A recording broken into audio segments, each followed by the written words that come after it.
Megillat Ruth raconte le passage de la direction du peuple par Elimelech et ses deux fils à Ruth et Boaz. Il est intéressant de noter que le nom de Elimelech, c'est Elai Tavo Melucha. Elimelech, son nom même, porte sa dimension de le pouvoir doit m'échoir, me revient. Le pouvoir doit revenir à cet homme.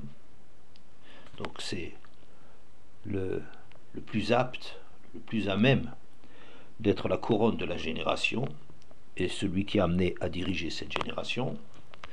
Et suite à sa fuite devant ses responsabilités, le pouvoir va passer à Ruth Ima Shel Malchut, la mère, l'ancêtre du pouvoir, de la royauté. D'une royauté qui lui revient, dont il hérite, Elimelech, on passe à une royauté qui est annoncée sur un plus long terme grâce au mérite de Ruth. Pour arriver à comprendre ce passage, il faut qu'on fasse à deux Baal HaTurim qu'on a l'habitude de citer. Au moment où Yaakov va révéler la fin des temps à ses enfants, vers la fin du Sefer Breshit, Nistalka Mimenu Ruach HaKodesh, il sent que ses enfants ne sont pas dignes qu'il leur fasse la révélation, même si de son côté il est prêt à la révéler, mais eux ne sont pas à la hauteur de leur recevoir. Et dit Shema Yesh Bachem Chet. Il leur demande, mais peut-être avez-vous des lacunes, des déficiences qui empêchent la révélation? Ils lui disent, regarde, tu verras que dans le nom des tribus, on ne trouve pas la lettre ni Chet ni Tet. En raccourci, on peut faire le mot Chet. Ein Bahem Chet. Il n'y a pas de faute, de manque, de lacune essentielle chez eux. Ah, pourquoi donc la révélation ne peut pas s'opérer? Car, vérifie Yaakov, il n'y a pas non plus lettre de Ketz. Kouf et Tzadé aussi sont absents du nom de toutes les tribus. Donc, Eilaim Chet, ils sont sans lacune, ils sont à la hauteur de ce qu'ils doivent être. Mais il n'y a pas de dimension messianique chez eux. Il faut de la gestion, la meilleure gestion de la Torah possible pour un peuple. Mais il leur manque ce supplément d'âme, cet avenir, ce ketz est absent aussi de chez eux. Et donc, on va, avec la Megillat Ruth, passer au balbutiement du ketz. Un deuxième Baal HaTurim, à propos du début du Sefer Shmot, Vayelech Ish mi Bet Levi, Vayikach et Bat Levi, Vayelech Ish, un homme est parti, il s'agit de Amram. Amram va partir, reprendre Yochevet, qu'il avait répudié, et il mettra au monde Moshe Rabbeinu, qui va être le Goël Rishon. Le Goël Acharon, il y a une deuxième fois où on voit Vayelech Ish, mi Bethlehem Yehuda, et c'est Avimelech qui lui aussi part, et son départ, c'est le signe d'un Goël Acharon. Ça va amener progressivement la révélation du Mashiach Acharon, chez Avo Bimera Biamenu, dit le Baal HaTurim. Donc deux Vayelech Ish. Alors, pour commenter cela, je vais d'abord faire un détour par la Gemara dans Archin Zayin Amud Aleph. Discussion entre Rabbi Yehuda Nessia et les Chachamim. Ze dor dorshav mvakshe fanecha Yaakov Sela. Voici les générations et leurs interprètes qui cherche la face d'Hachem comme digne successeur d'Yaakov. C'est Dor Dorshav. On est en train de comparer le Dor et le Dorshav, c'est-à-dire le Parnas et le Dor. Le Dor, c'est la génération, c'est les Bnei Israël, c'est les sujets du pouvoir, et le Dorshav, ceux qui ont ce souci de la génération, c'est le Parnas Ador, c'est celui grâce au mérite duquel la génération reste en relation avec Akadosh Baruch Hu et les nourrit grâce au Shulchan Melachim, grâce au mérite de ce roi. Qu'est-ce que ça veut dire Zedor Dorshav, Dor le fit Parnas, ou Dor ou Parnas le fit Ador. C'est-à-dire, est-ce que le Dor reproduit le Parnas, c'est l'exemple vient d'en haut, et le Dor va le reproduire, ou bien est-ce que le Parnas, le Fiador, c'est au contraire le dirigeant du peuple qui est une émanation du peuple. En vérité, si on veut dire que que c'est une question entre Rabbi Udonessia et les Chachamim de savoir qui impulse qui, comme si la génération, une génération bien dirigée donne des dirigeants qui sont bien, ou de bons dirigeants donnent une génération bien dirigée, en vérité, dit la Gemara, Archin Yudzaïn Amud Aleph, qu'on a les contre-exemples, puisque la génération de Tzidkiyahu Amelech, qui était un grand tzaddik, Tzidkiyahu, et la génération était tellement délabrée, en mauvais état, qu'Akadosh Baruch Hu voulait ramener le monde au Tohu, mais il a vu le Parnas, il a vu le responsable, celui qui traçait la voie de cette génération, Tzidkiyahu, qui était un tel tzaddik qu'Hachem a renoncé à son projet de ramener le monde au Tohu. À l'inverse, Yoyakim, le roi, quand Hachem l'a vu, il voulait ramener le monde au Tohu. Le monde ne méritait pas d'exister si c'est pour être dirigé par un Yoyachim, mais la génération était formidable. Et donc Hachem a renoncé à son projet. Donc on voit qu'il n'y a pas une adéquation nécessaire entre le Dor et le Parnas. Juste que si l'un des deux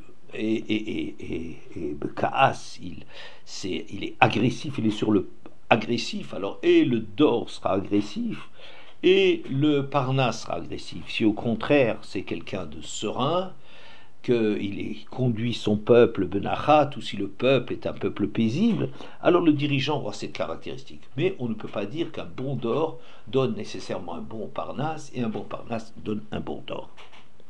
En vérité, me semble-t-il que l'option, si c'est le Dor qui donne le Parnas, ou bien le Parnas qui forme son Dor, il me semble que c'est pas tout à fait la même chose.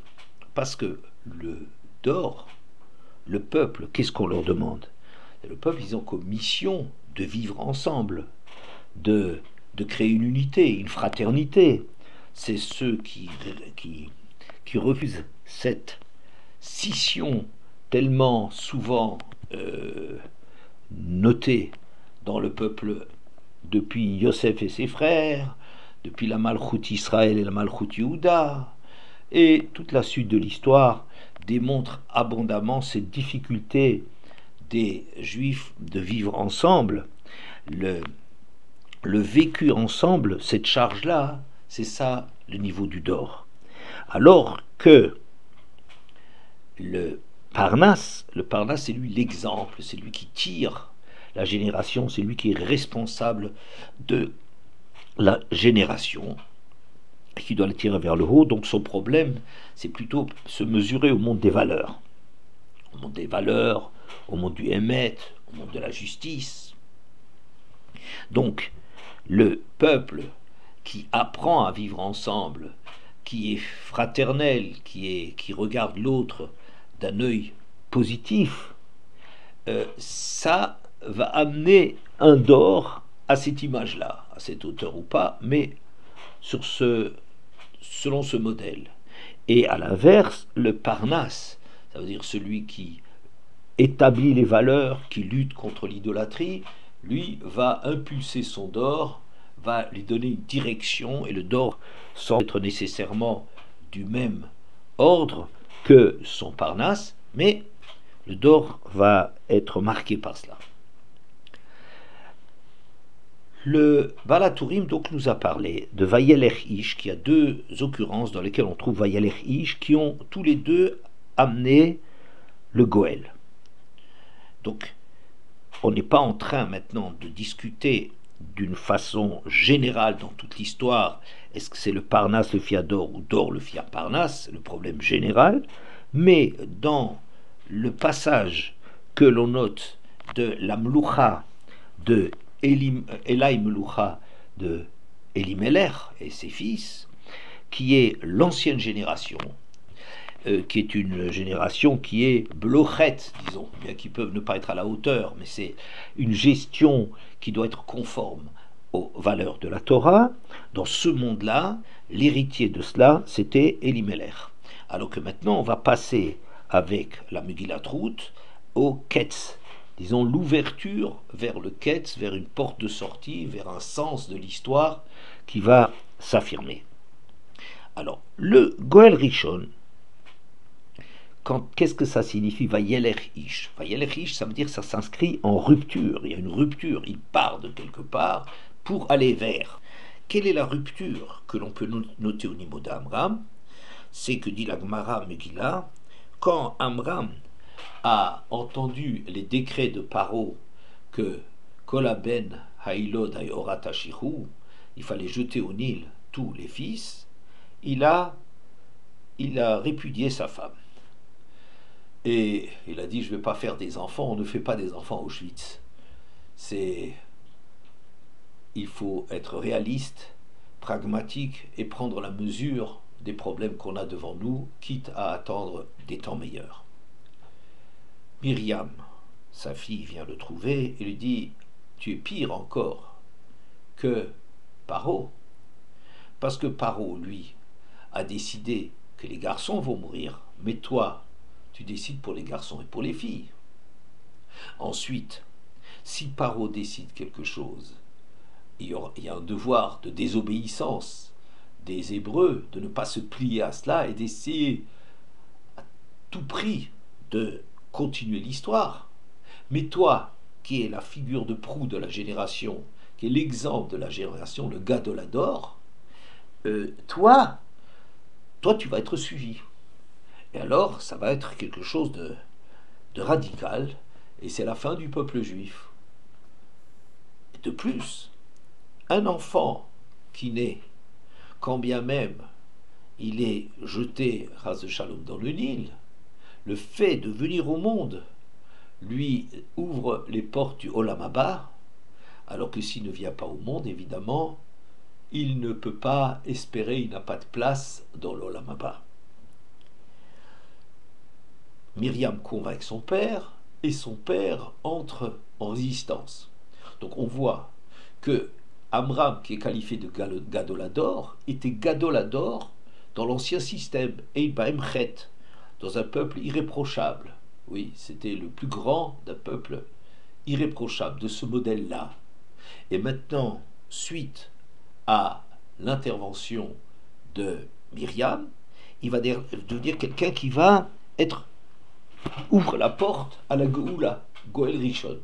Et ce Goël Rishon, c'est-à-dire Moshe Rabbeinu, ne va naître que parce que Amram va y aller, que parce qu'il s'éloigne, il s'écarte du comportement antérieur et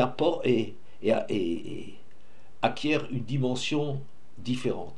Ce que l'on verra d'ailleurs chez Moshe, qui est fortement marqué par cette rupture avec le pragmatisme, avec le réalisme politique. C'est pas le genre de Moshe, bien au contraire.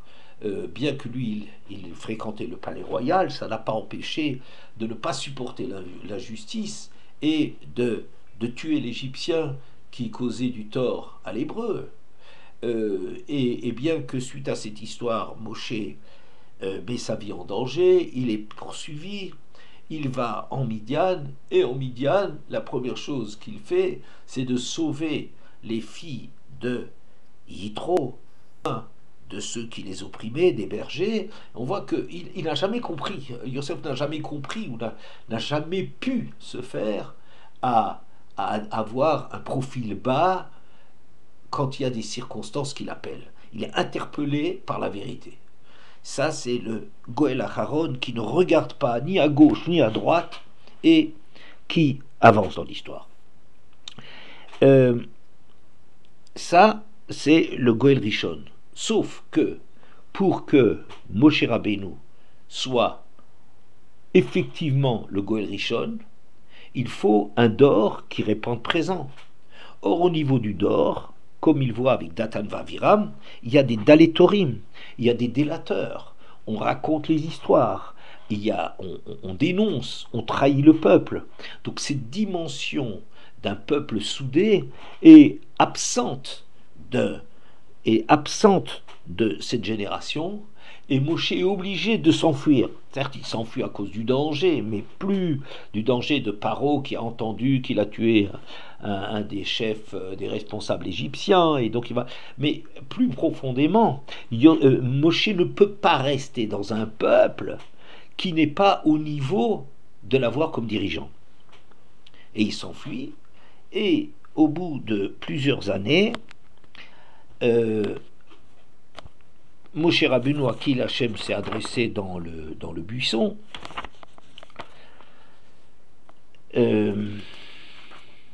Vayelech Moshe Vayashov el Yeter Chotno, Perek Dalet de Shmot, Pasuk Yutret puis Yutet. Moshe retourne chez son beau-père Yeter et lui dit Elchana Vashuva Elachai, Asher Bemitzrayim Verea Odam Chaim. Je veux retourner vers mes frères. Il y a de nouveau la reprise de Moshe sent que quand Hachem lui dit d'aller sauver les Bnei Israël, que ça y est, il va ressouder, il va refaire bloc avec ce peuple et retourner vers ceux qui sont ses frères. Comme il est Vayetze Elechav, quand il était petit, il est allé vers ses frères, et maintenant il retourne vers ses frères. Et Vayomer Hachem el Moshe bemidian, Hachem avait déjà dit à Moshe en Midian, l'air Shuv Mitzrayma, qui metu kol anashim abakshim nafshecha, retourne en Égypte, car les gens qui en voulaient à ta vie sont morts. Ça veut dire ils ont perdu leur influence. Maintenant le peuple peut de nouveau vivre ensemble, être en mesure d'être sauvé. De façon générale, on sait que quand les Bnei Israël feront la faute du veau d'or, Hachem dit à Moshe, Lechet kishichet amcha, tu n'as rien à faire avec moi, tu dois descendre parce que ton peuple s'est corrompu. Donc il y a ici une exigence, encore une fois, du Parnasse et du Dor qui doivent aller dans la même direction. Moshe ne peut être le libérateur que s'il y a un peuple qui est mûr pour être libéré. Ça, ce serait le Dor, le Fia Parnasse, c'est-à-dire c'est Moshe qui est le flambeau, c'est Moshe qui ouvre la voie, qui éclaire le chemin au peuple. Encore faut-il que le peuple soit mûr pour être dirigé par Moshe. Le Goël Acharon, il y a aussi un Vayelech. Il y a un Vayelech Ish mi Bethlehem Yehuda. Il y a aussi ici une rupture de l'histoire avec Elimelech qui démissionne de son poste pour s'enfuir et essayer de se sauver dans le sauve qui peut de cette misère de cette génération. Et donc Elimelech est qualifié par la Gemara Baba Tzad Aleph. Elimelech, Machlon et Kilion, Gdolé Hador Ayou, Parnessé Hador Ayou. C'était les grands de la génération, c'était les Parnassim de Bethléem Yehuda. C'est les gens qui apportaient le pain, c'est les gens, le Shulchan Melachim, c'est les gens qui avaient cette responsabilité, cette dimension d'apporter du pain. Mais Vayeler, il y a eu rupture, ils ont renoncer à cette responsabilité de Aï Elai Meloucha et ils partent. Et c'est ça ce qui va générer la naissance de la génération suivante. Et ce qui est intéressant aussi, c'est de noter, Vaïbime Shvot HaShoftim, que les juges de ce temps aussi ne sont pas à la hauteur. Ils ne servent plus d'exemple, ils n'éclairent plus la génération, puisqu'à chacun on peut reprocher bien pire que tout ce que lui il est en train de reprocher aux justiciables. Et donc, c'est une génération dans laquelle le Parnasse n'est pas au niveau de la génération. Le Parnasse est incompétent, est irresponsable, n'est pas à la hauteur et démissionne de sa responsabilité. C'est marqué dans Ruth, Perek Aleph, Pasuk Vav, après la mort de Elimelech et de ses deux fils, va tetze min hamakom asher hayta shama ushtekalote ima, va telechra baderech lashuv el Eretz Yehuda. Il va retourner suite à Vatakom hivchalotea.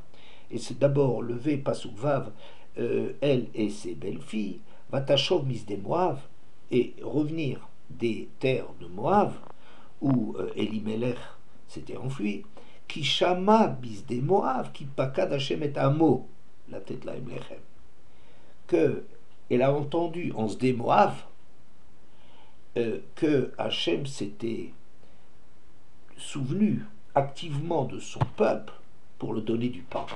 Il y a de nouveau du pain. Grâce à quoi? Grâce au peuple. Le fait qu'Hachem a eu pitié de ses enfants, ça fait que maintenant il y a de nouveau du pain. Le pain, c'est à cause du hameau. Comme si on a on a renoncé à cette d'or, le Parnasse, pour adopter le modèle de Parnasse le fiador. Car il avait entendu dans les Sdé Moav, j'ai une fois lu que dans les Sdé Moav, Moav c'était le grenier du monde à l'époque. Quand il y avait la famine, cette famine a touché Kéretz. Elle est miraculeuse puisque les proches parents les proches pays proches, les pays proches d'Eretz, comme Ammon et Moav, eux c'était des greniers dans lesquels il y avait largement de quoi se ravitailler. Et dans ces pays, en dépit de leur richesse, ils ont entendu qu'Hachem se souvient, ça veut dire qu'Hachem s'est souvenu, avec une profusion qui le caractérise, de donner de nouveau énormément de pain, mais pas un pain qui pousse naturellement, mais le pain qui provient du ciel. Et elle a entendu cela, et donc elle a dit, c'est le moment de revenir. Alors, donc ici, on va, à cause du peuple, qu'on va trouver le Parnasse. Le Parnasse qu'on va trouver à ce Bethléem, dans ces silos, dans ces stocks de blé, ça va être Boaz. Et Ruth et Boaz vont être les désormais nouveaux Parnaséador. Donc, qu'est-ce qu'il y a comme différence lorsque on passe d'un modèle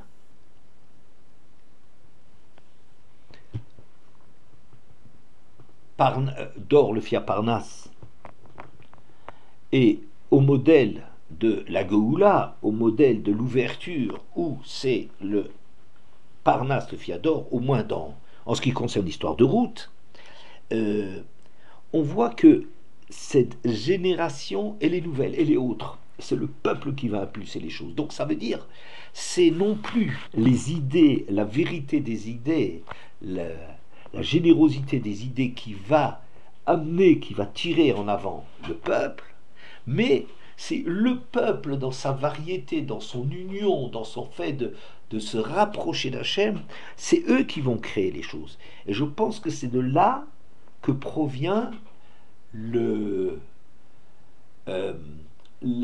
changement de halakha concernant Ammon et Moav.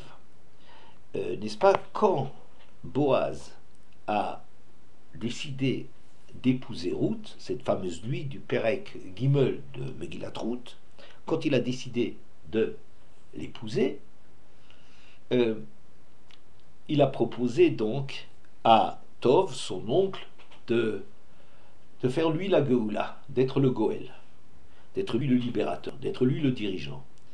Et lui a dit, Penachrit et Tachaloti, je ne peux pas faire ça parce que je vais casser, détruire la belle figure de ma famille. Velo yada ki kvar nitrecha halacha, Amoni velo moabnit, Moavi velo moavit.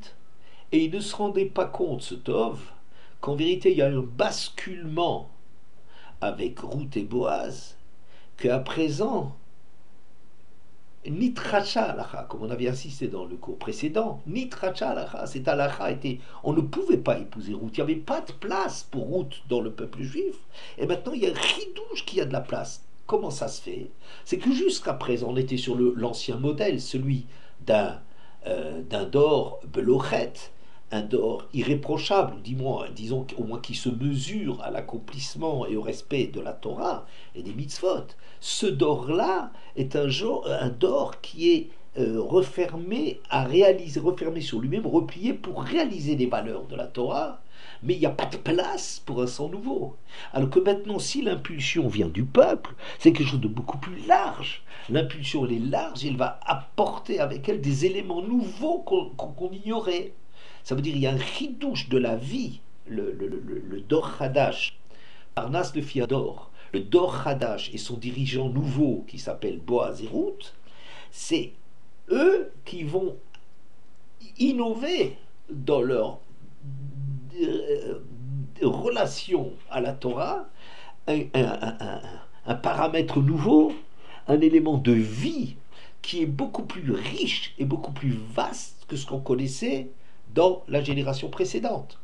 Donc c'est ça aussi, on peut dire que David Ameller se caractérise par le chant Zimirot Ayuluchikecha. On lui reprocha d'ailleurs, mais que les lois de la Torah, même les lois fermées de la Torah, les chukim, les décrets, les Zimirot, il s'éclate là-dedans. Il sent cette proximité d'Hachem, que même dans les choses qui sont difficiles et lointaines, il sent toute l'affection d'Hachem pour sa génération. Et puis, David Ameller, c'est quelqu'un qui chante. David Ameller, il a un kinor, il est réveillé par de la musique, c'est quelque chose de la vie. C'est simplement la vie, vivre la vie d'une façon complète, c'est générateur de joie et de chant. Et c'est le nom étonnant de Ruth, que Maïrout, dit la Gemara dans Brachot Zayin Amoudbet. Et qu'est-ce que c'est Ruth? Qu'est-ce que c'est ce nom? C'est chez Rivta, chez Olida, David, chez Hirva et Akoshbochou, Beshirim Betushbachot, elle a mis au monde, elle a été l'ancêtre, Imach el Malchut, d'un David Ameller qui va abreuver de chants, de louanges et d'éloges à Kodesh Baruch Hu. Donc on voit aussi cette dimension de chant, de joie de vivre, cette découverte qui peut venir quand c'est le peuple qui impulse les choses. Et c'est assez étonnant parce qu'en général, quand on donne un nom, ce nom reflète la personne même qui le porte. Alors qu'ici, Ruth, c'est Al-Shem David Ameller, c'est du nom de son arrière-petit-fils David qui va réaliser. C'est comme si c'est un potentiel, une attitude de ne pas compter, de se réjouir, d'être proche. C'est la vie qui va parler. C'est plus les mitzvot qui sont le premier élément moteur, mais c'est la vie et la joie de vivre qui va investir les mitzvot. Et c'est ça qui donne cette dimension tout à fait nouvelle. Et c'est aussi ce qui va faire basculer le monde dans cette nouvelle génération. Voilà.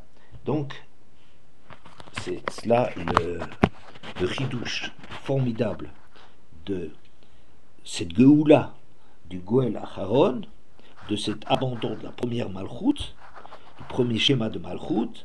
Il y a un monde dans lequel il y a du Ketz, il y a de la dimension, il y a du chidouche et la possibilité de réponses nouvelles pour l'histoire. De ce que après que Boaz ait déclaré que Ammoni velo Ammonite, Moavi velo Moavite, il y a eu encore 2 générations et 3 générations après des problèmes concernant le fait que Yishai va pouvoir être avec sa femme, ou ou l'histoire de Doeg avec Shaoul, que comme quoi c'était encore une halakha qui n'était pas kvoa. Peut-être on peut comprendre qu'étant donné qu'Hachem a pitié de son peuple, c'est mitzad arachmanout et pas mitzad adin, c'est un din qui en vérité a besoin d'être construit alpidine et pas que ce soit une situation obtenue par chesed. Donc il faudrait par la suite encore justifier d'en arriver à ce que ce soit Ammoni velo Ammonite, Moavi velo Moavite. Et c'est peut-être pour cela que quand bien même, pour son usage personnel, Boaz aurait décrété et compris que Ruth était son bat zoug, Gélo, mais c'est encore quelque chose qui pourra être remis en question jusqu'à ce que Shmuel finalement a écrit définitivement la Megillat Ruth pour nous dire que cette femme est permise.